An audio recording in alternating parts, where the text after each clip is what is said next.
이른 아침 눈을 뜬 아내는 평소보다 일찍 옷을 입고 나갈 준비를 하는 남편을 보며 마음이 불안했습니다. 왜냐하면 그녀가 밤새 꾼 꿈이 불길했기 때문입니다. 그날 아침 일찍부터 한 죄인을 재판해달라고 찾아온 사람들의 일에 남편이 관여하지 않았으면 했습니다. 왠지 이 일로 인해 남편이 잘못될 것만 같았습니다. 그래서 사람을 시켜 남편에게 이 일에 관여하지 않았으면 좋겠다고 그렇게 전달하기도 했습니다.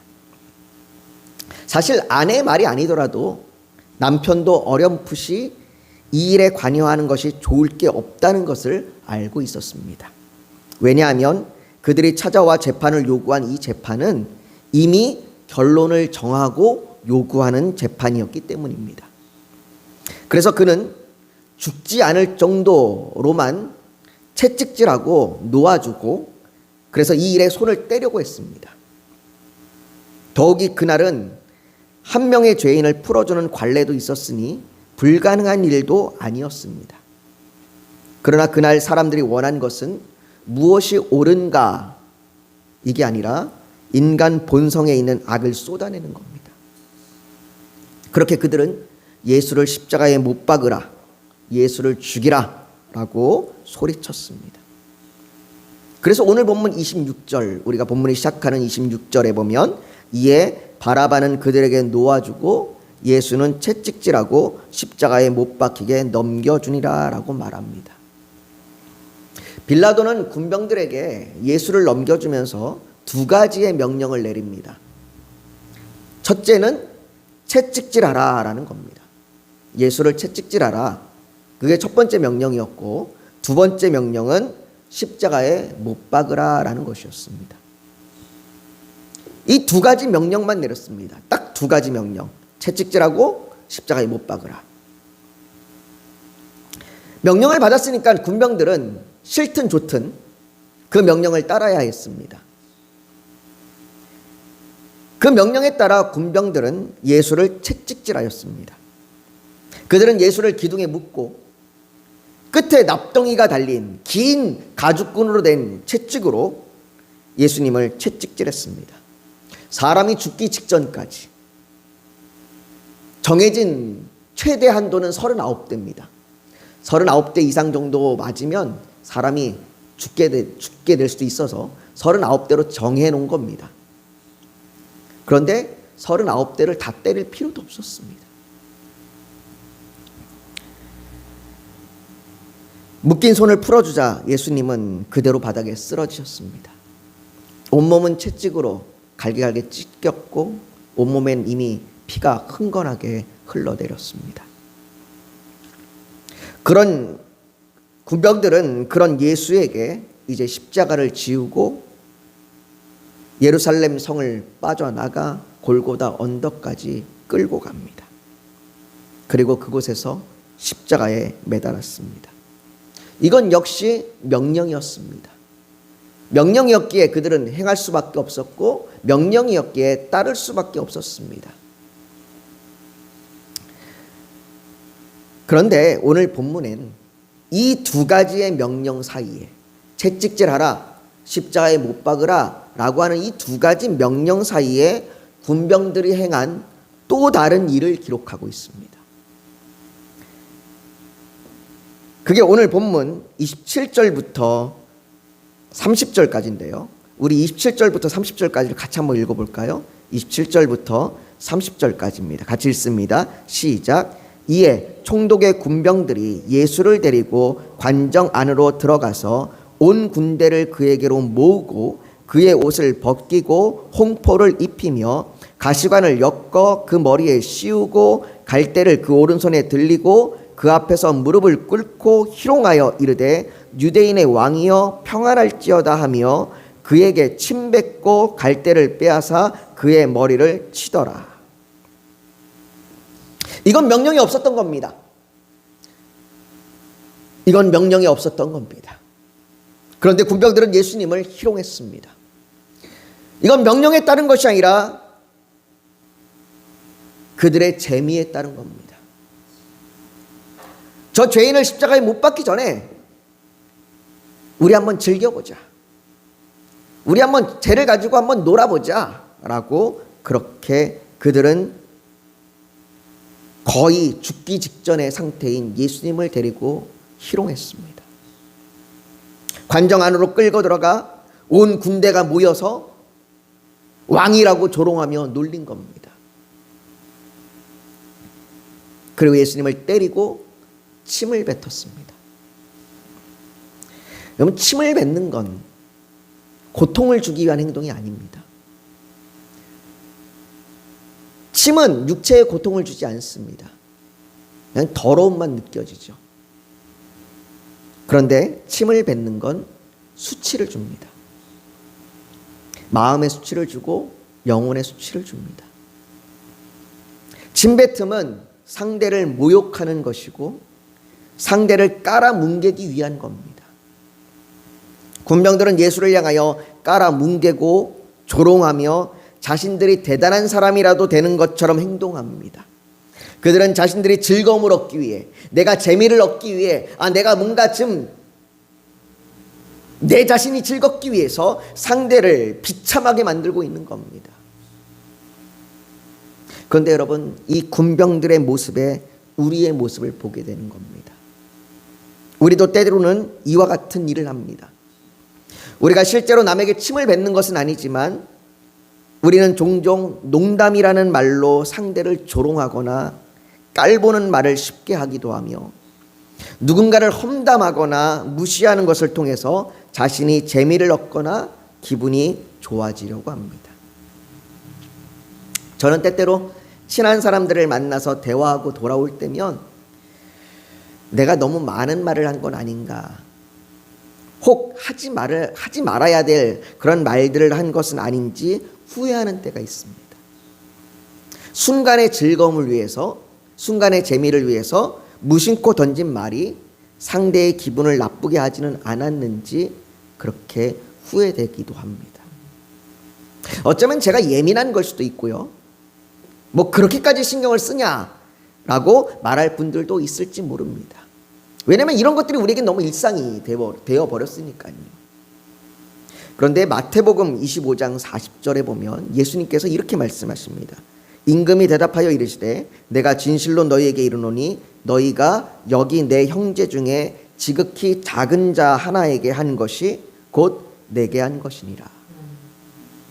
우리가 무심코 누군가에게 나의 재미를 위해서 깔아뭉개고 조롱하고 무시했던 것이 누구에게 한 거냐면 예수님께 한 겁니다. 우리 인간의 본성은요, 큰 사람, 나보다 높은 사람, 내가 좀 잘 보여야 하는 사람에게는 잘합니다. 그러나 나보다 낫다고 여기는 사람, 나보다 못하다고 여기는 사람, 내가 무시해도 괜찮다고 여기는 사람에게는 함부로 대하거나 조롱하거나 무시합니다. 이것이 인간의 본성입니다.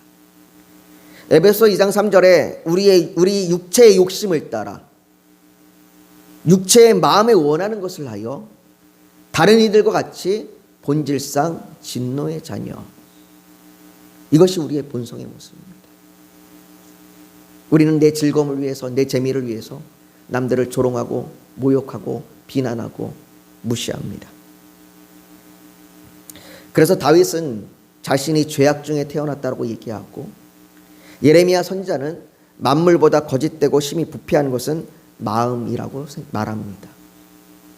여러분들, 우리의 마음은 부패하고 더럽고 추합니다. 우리 안에는 악함이 있습니다. 나의 즐거움을 위해 기꺼이 남을 깔아뭉개려고 하는 악함이 있습니다. 예수를 십자가에 못 박으라고 소리치는 그 사람들의 그 외침이 우리 안에 있습니다. 뭐 어떤 분들은 뭐 그렇게까지 극단적으로 생각하느냐라고 말할지도 모릅니다. 사람이 살다 보면 재미를 위해 그 정도 할 수 있지 않느냐라고 말할지도 모르고, 그래도 상대에게 큰 피해 안 주면서 살면 된다라고 말할지도 모릅니다. 흉악한 범죄를 저지르는 악한 사람들에 비하면 대부분의 많은 사람들은 정말 평범하게 남들과 비슷하게 살아갑니다. 그러나 평범하게 남들과 비슷하게 어쩌면 그들 중에서도 착한 사람으로 살아간다고 할지라도 그 기준은 여전히 만물보다 거짓되고 부패한 마음을 가진 사람입니다. 우리 안에는 악을 행하지 않을 능력이 없습니다. 선을 행할 수는 있어요. 남을 도울 수 있고 남에게 뭔가 착한 일을 하려고 할 수도 있습니다. 그러나 우리 안에 악을 행하려고 악을 안 할 수 있는, 악을 행하지 않을 수 있는 그 능력이 우리 안에는 없습니다. 군병들이 예수를 향하여 뱉은 그 침은 바로 이런 우리의 마음을 보여줍니다. 그런데 예수님은 그런 우리의 마음을 가지고 십자가로 가십니다. 이사야 50장 6절에 보면 이런 말씀이 있습니다.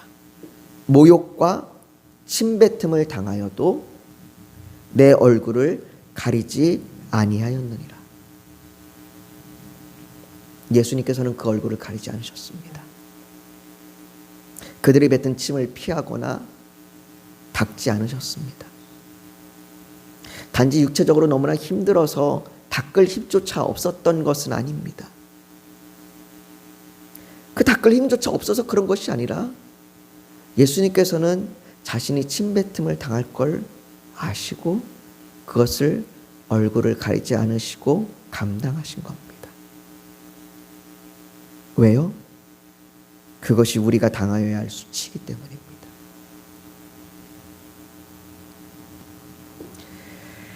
예수님께서 십자가에 달리신 것은 단순히 그가 죽기 위한 것이 아니라 우리가 당한 모욕과 우리가 당할 수치를 다 감당하신 겁니다. 그래서 갈라디아서 3장 13절은 그리스도께서 우리를 위하여 저주를 받은 바 되사 율법의 저주에서 우리를 속량하셨으니 라고 말합니다. 우리는 저주받은 자입니다. 사람들은 저주받은 자를 향하여 욕하고 소리치고 돌을 던지고 침을 뱉습니다. 원래 그게 우리가 받아야 할 겁니다. 그런데 그것을 예수님이 대신 지신 겁니다. 사랑하는 성도 여러분, 예수님께서 수치와 모욕으로 침뱉음을 당해야 하는 우리의 얼굴을 예수님께서 자신이 당하심으로 인해 우리를 예수 그리스도를 닮는 얼굴로 입혀주신 겁니다. 친히 우리의 얼굴 가운데 그 예수 그리스도의 얼굴을 입혀주신 거예요. 그렇다면 우리는 더 이상 수치와 모욕으로 침뱉음을 당하는 얼굴로 살아갈 수 없습니다. 또한 이제 우리는 더 이상 다른 사람을 향해 침을 뱉거나 모욕하거나 무시하거나 저주하는 자로 살아갈 수 없습니다. 우리는 이미 그 침이 누구를 향하여 뱉는 침인지를 알기 때문에 그렇습니다. 우리가 작은 자 하나에게 한 것이 예수에게 한 겁니다. 이제 우리는 조롱하는 입술이 아니라 살리는 입술로, 무시하는 태도가 아니라 존중하는 태도로, 깔아뭉개는 마음이 아니라 사랑하는 마음으로 살아가야 합니다. 왜냐하면 그 사람이 바로 예수님께서 대신 수치를 당하신 존재이기 때문입니다. 그리고 무엇보다 우리는 그 침을 받으신 예수님을 바라보아야 합니다. 그분은 침을 맞으면서도 우리를 향한 사랑을 거두지 않으셨습니다. 얼굴을 가리지 않으셨습니다. 모욕 속에서도 구원을 포기하지 않으셨습니다. 바로 그 사랑이 오늘 우리를 살리고 오늘 우리의 삶을 바꾸는 능력이 됩니다. 그렇게 십자가는 우리의 능력인 겁니다. 십자가는 우리를 구원하는 능력이 되는 것입니다. 그러므로 사랑하는 성도 여러분, 군병들의 침 속에서 우리의 죄를 보고 그리스도의 사랑을 보고 하나님의 구원의 약속을 붙들며 살아가는 저와 여러분들이 되시기를 예수님의 이름으로 축복합니다. 이 시간 우리가 오늘 말씀을 좀 붙들고 같이 좀 기도했으면 좋겠습니다. 이 고난주간 기도회 때 제가 따로 특별히 여러분들에게 기도 제목을 매번 드리지 않으려고 합니다. 오늘 여러분들이 딱 두 가지만 기도하시면 좋겠습니다. 첫 번째는 오늘 우리가 들은 말씀을 놓고 기도하십시오. 우리가 혹 그렇게 우리와 수치를 당하신 예수님, 그 예수님을 잊어버리고 우리가 여전히 수치와 모욕을 행하고 살아가진 않는지, 이런 우리를 용서해 주시고 십자가 앞에 우리가 나아가 우리의 죄를 사해 주시고 우리가 예수를 닮은 자로 살아갈 수 있도록 하여 주시옵소서.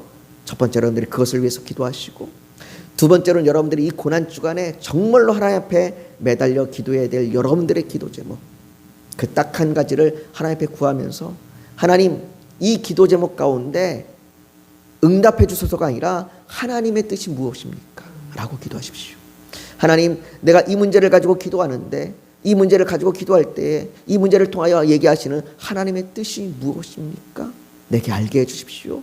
여러분들이 이번 한 주간 동안 이렇게 두 가지를 놓고 간절히 부르짖어 기도하기를 원합니다. 그래서 우리가 오늘 저녁에 주님 앞에 찬양하고, 주님, 내가 오늘 말씀을 기억하며 주님 앞에 찬양합니다. 주님, 내가 그 말씀대로 살아가기를 원합니다. 주님, 내게 함께하여 주시고 은혜를 더하여 주시고 하나님 붙들어 주시옵소서. 또한 나의 삶 가운데 하나님 간절한 기도 제목이 있는데, 그 기도 제목 가운데 하나님의 뜻이 무엇입니까? 우리가 오늘 저녁에 그렇게 부르짖어 간절히 기도하며 나아가기를 원합니다. 우리 먼저 주님 앞에 찬양하며 기도합니다. 거룩하신 아버지 하나님, 주님이 우리를 대신하여 수치를 당하셨습니다. 주님이 우리를 대신하여 침뱉음을 받으셨습니다. 아버지 하나님, 아버지 하나님, 주께서 우리를 대신하여 받으신 그 수치와 그 모욕이 우리를 살리셨는데, 아버지, 우리는 주님 때문에 수치를 당하고 모욕을 당하는 것을 부끄러워합니다. 아버지, 그리고 우리는 여전히 우리가 주님을 향하여 여전히 우리가 악을 행하며 수치와 모욕을 저지릅니다. 아버지, 우리를 용서하여 주시고, 아버지 안에 우리가 주님을 당하신 그 수치와 모욕을 부끄러워하지 않게 하여 주시옵시고, 아버지, 우리가 주님을 대신하여 세상으로부터 수치를 당하고 모욕을 당할지라도 우리가 그 앞에 쓰러지고 낭망하고 좌절하지 않게 하여 주시옵소서. 아버지, 우리에게 힘을 주시고 우리에게 용기를 주셔서 우리가 정말로 주님의 사랑을 들고 나아가게 하여 주시고 주님의 복음을 들고 나아가게 하여 주시옵소서. 아버지 하나님, 간절히 원합니다. 아버지 하나님, 우리가 주님의 그 사랑 가운데, 그 주님의 그 은혜 가운데 오늘 하루도 살아가길 원합니다. 어쩌면 우리가 주님의 그 구원의 기쁨을 잃어버렸는지 모릅니다. 어쩌면 우리가 주님의 그 사랑을 잃어버렸는지 모릅니다. 아버지 하나님, 오늘 이 저녁에 우리에게 다시 그 주님의 사랑을, 그 주님의 그 은혜를 채워주시옵소서. 우리가 다시 그 십자가의 사랑을 바라보며 그 십자가의 은혜를 바라보며 주 앞에 서게 하여 주시옵소서. 아버지 하나님, 또한 우리에게 오늘 이 저녁에 간절한 기도 제목이 있습니다. 아버지 하나님, 그 기도 제목 가운데 하나님의 뜻이 무엇인지 알게 하여 주시옵소서. 지금의 우리가 처지와 형편 가운데, 지금의 이 상황 가운데 하나님께서 우리를 향하여 말씀하시는 그 하나님의 뜻이 무엇인지, 아버지, 우리의 상황과 우리의 환경과 우리의 기도 가운데, 또 우리의 말씀 가운데 우리에게 알게 하여 주시옵소서. 하나님의 말씀은, 하나님의 뜻은 희미한 것이 아니라 분명한 것입니다. 아버지, 우리에게 분명한 그 하나님의 뜻을 알게 하여 주셔서 우리가 그 하나님의 뜻 안에 있음을, 하나님의 계획 안에 있음을, 그래서 우리가 여전히 흔들리지 아니하고 하나님께서 우리를 향한 그 선한 뜻 가운데서 우리가 있음을 알게 하여 주시옵소서. 아버지 하나님, 우리가 견디게 하여 주시고 이기게 하여 주시옵소서. 아버지 하나님, 주께서 우리에게 하나님 한량없는 은혜를 베풀어 주셔서 이 고난주간 기간 동안에 우리가 주님 앞에 간절히 부르짖을 때에 그 하나님의 뜻이 우리 안에 하나씩 하나씩 새겨지게 하여 주시옵소서. 모든 것 주 앞에 올려드립니다. 주님이 우리를 붙드실 줄 믿고 우리에게 계속해서 힘과 능력을 주실 줄 믿으며 예수님의 이름으로 기도하옵나이다. 아멘.